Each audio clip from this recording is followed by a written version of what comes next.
J'aimerais améliorer celui-là. Je le trouve illisible et je voudrais vous montrer une autre méthode. Vous allez créer une nouvelle feuille. Donc, on va refaire cet exercice avec une autre méthode.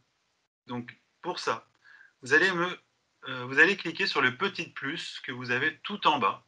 Comme ça, on va créer une nouvelle feuille vierge. Elle va se créer juste à côté. Donc, cliquez sur le petit plus. Et on va appeler cette feuille graphique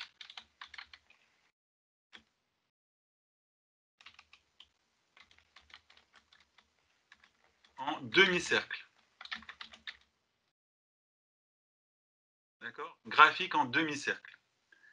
Alors, je vous dis tout de suite, c'est ce qui est le plus demandé en entreprise. Par contre, la méthode est un petit peu compliquée. Donc, il faudra bien suivre. Et donc, je vais vous montrer comment créer tout ça. Alors, pour ça, pour faire cet exercice, on va récupérer le graphique de base, le tableau de la feuille graphique de base. On va le récupérer, on va le sélectionner. Et vous allez le copier et le coller sur la nouvelle feuille. Donc là, hein, j'ai fait un simple copier et je l'ai collé dans la nouvelle feuille qu'on vient de créer.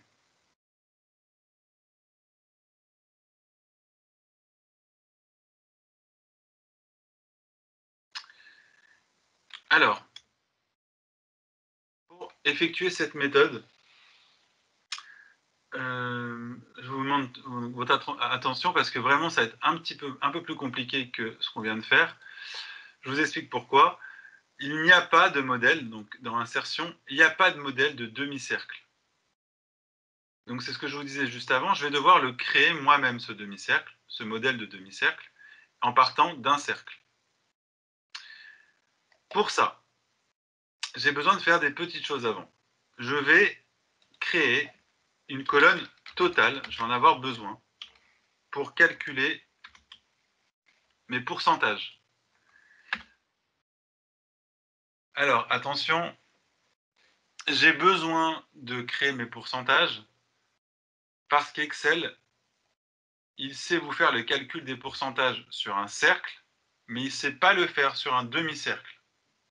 Donc, je vais vous apprendre à calculer les parts de marché pour ces ventes. Ça va vous servir quoi qu'il arrive. Donc, c'est très bien de faire ça. Comment je transforme ces ventes en parts de marché ou en pourcentage de vente? J'ai besoin pour ça de la colonne totale. Donc, lors du premier cours, je vous avais montré comment faire la somme d'une ligne. Il y avait plusieurs méthodes. Soit je faisais accueil, somme automatique, soit je tape moi-même la fonction égale somme, parenthèse, et je sélectionne les 3 cellules que je veux additionner. Je ferme la parenthèse et j'appuie sur Entrée. Maintenant, je sais que le total des ventes de Peacock, c'est 530. Est-ce que j'ai besoin de refaire la même manip pour Suyama et Davolio? Non, je vous avais montré aussi en tirant sur le petit carré vert, je peux obtenir le résultat pour la ligne 3 et aussi le résultat pour la ligne 4. D'accord? Regardez, j'ai exactement la somme pour la ligne de Peacock. Ici, j'ai bien la somme pour Suyama. Et ici, j'ai bien la somme pour Davolio. C'est parfait. Je fais un calcul et je déroule.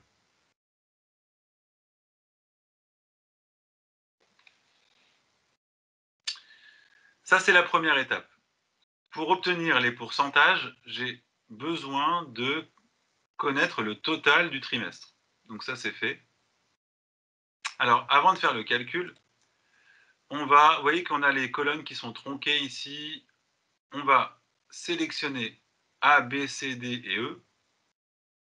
Et vous allez faire un double clic pour optimiser la largeur des colonnes. D'accord? Comme ça, on a la taille optimale pour chaque largeur de colonne.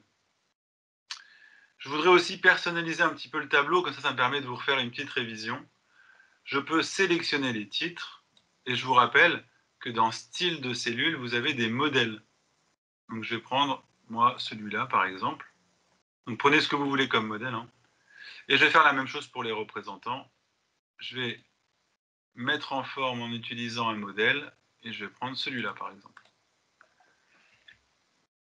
Donc pour l'instant, faites ça. Faites un petit peu de mise en forme du tableau. Ça fait une petite révision. Et pour ça, j'ai utilisé style de cellule.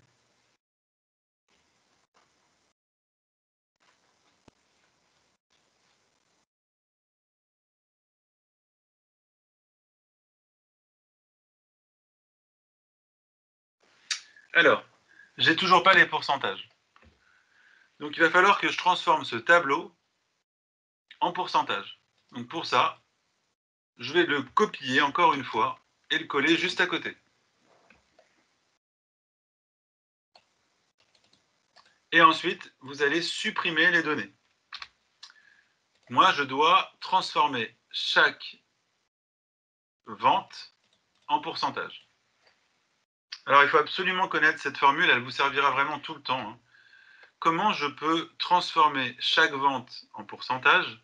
Eh bien, je dois faire 70 divisé par 530, 160 divisé par 530, etc. Donc, en gros, je dois faire la vente de janvier divisé par le total du trimestre. La vente de février divisé par le total du trimestre. Alors, on y va. Donc, je fais égal. Je fais mon premier calcul, 70 B2 divisé par 530 E2. Mais encore une fois, j'aimerais éviter de faire à chaque fois B3 E2, B4 E2. J'ai pas envie de faire tous mes calculs. J'ai envie d'en faire un seul et de pouvoir tirer vers le bas, puis vers la droite pour faire tous mes calculs. Alors pour ça, je vous l'avais montré dans référence de cellules, on va utiliser les dollars.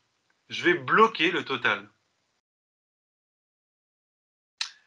Mais attention, je vais bloquer seulement le E. Donc vous allez mettre un dollar seulement devant la colonne E. Donc regardez, je n'ai pas mis de dollar devant le 2. Alors pourquoi j'ai fait ça?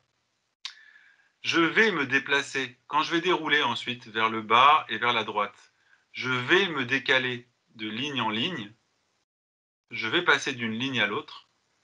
Par contre, je dois tout le temps rester dans la colonne E. On est d'accord? Je dois rester dans la colonne E. Par contre, je vais évoluer, quand je vais glisser ma formule, je vais évoluer de ligne en ligne. Donc, je bloque que la colonne E. Je valide. Alors, j'obtiens un résultat en décimale. Et je vais transformer cette valeur en décimale en pourcentage. Comme ça, il fait la multiplication par 100 à ma place. Alors, je vous remonte la formule. B2 divisé par $E2. Donc attention, j'ai mis qu'un seul dollar. Cette opération, elle me permet de faire quoi? Elle me permet de dérouler ma formule vers le bas grâce à la poignée de recopie. Première étape. Mais elle me permet aussi derrière de dérouler vers la droite. Comme ça, je n'ai pas besoin de faire les calculs un à un. J'en ai fait un seul et ensuite j'ai tiré vers le bas puis vers la droite. Et je retrouve les pourcentages. Alors je répète, pourquoi je suis en train de faire ce tableau? Excel ne sait pas calculer les pourcentages sur des demi-cercles. Il sait le faire que sur des cercles entiers. Donc je suis obligé de le faire. Donc, je vous ai dit, cette méthode, elle est un peu compliquée, mais je vous dis tout de suite, elle est énormément demandée en entreprise. Donc c'est pour ça que je vous montre la méthode pour la faire avec Excel, et je vais vous montrer comment créer le modèle. Alors, on y va. Maintenant qu'on a ce tableau, je vais pouvoir créer donc un demi-cercle pour Peacock, un demi-cercle pour Suyama et un demi-cercle sur W.